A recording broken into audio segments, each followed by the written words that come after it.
अगस्त्यहृदयस्तोत्रमहामन्त्रस्य अगस्त्यो भगवान् ऋषिः अनुष्टुप्छन्दः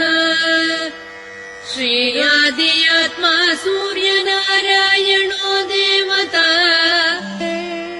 निरस्ताशेषविघ्नतया ब्रह्मविद्यादिसिद्ध्यर्थे सर्वत्र जयसिद्ध्यर्थे जपे विनियोगः